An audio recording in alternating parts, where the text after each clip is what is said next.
ইরানে ইসরায়েল যুক্তরাষ্ট্রের যৌথ হামলার জেরে মধ্যপ্রাচ্যের আকাশসীমায় অস্থিরতা দেখা দিয়েছে। নিরাপত্তা ঝুঁকির কারণে ওই অঞ্চলের সব গন্তব্যে সাময়িকভাবে ফ্লাইট স্থগিত করেছে বিমান বাংলাদেশ সহ সব এয়ারলাইন্স। এতে শনিবার ২৮টি ফ্লাইট বাতিল হয়েছে। ফলে ঢাকা ও মধ্যপ্রাচ্যের বিভিন্ন বিমানবন্দরে আটকা পড়েছেন কয়েক হাজার যাত্রী। মধ্যপ্রাচ্যগামী ২৮টি ফ্লাইট বাতিল হওয়ায় অনিশ্চয়তায় পড়েছেন কয়েক হাজার যাত্রী।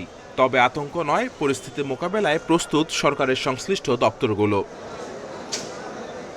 শনিবার রাতে রাজধানীর শাহজালাল আন্তর্জাতিক বিমানবন্দরে সাংবাদিকদের সঙ্গে কথা বলেন প্রবাসী কল্যাণ ও বৈদেশিক কর্মসংস্থান মন্ত্রী আরিফুল হক চৌধুরী। তিনি জানান, মধ্যপ্রাচ্যের চলমান পরিস্থিতির কারণে ২৮টি ফ্লাইট বাতিল করা হয়েছে। বাতিল হওয়া ফ্লাইটের যাত্রীদের জন্য থাকার ব্যবস্থা করার কথাও জানিয়েছেন তিনি। এটা তো আনসার্টেন, এখানে তো বিদেশের, এটা তো আমাদের হাতে কিছু নাই। আমরা অপেক্ষা করতে হবে। আমরা যোগাযোগ অব্যাহত আছে।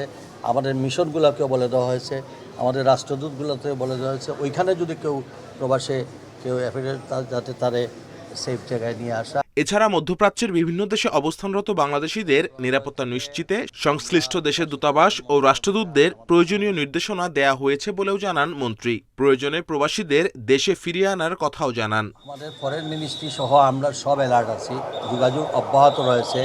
যদি এ ধরনের সিচুয়েশন হয়, যেভাবে সেফটি দিয়ে আমাদের নাগরিকদেরকে আমরা নিয়ে আসার সব ধরনের ব্যবস্থা আমরা চেষ্টা করে যাচ্ছি।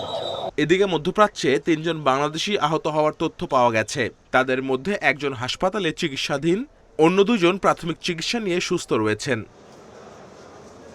Kamrul Hasnat, independent news, Dhaka.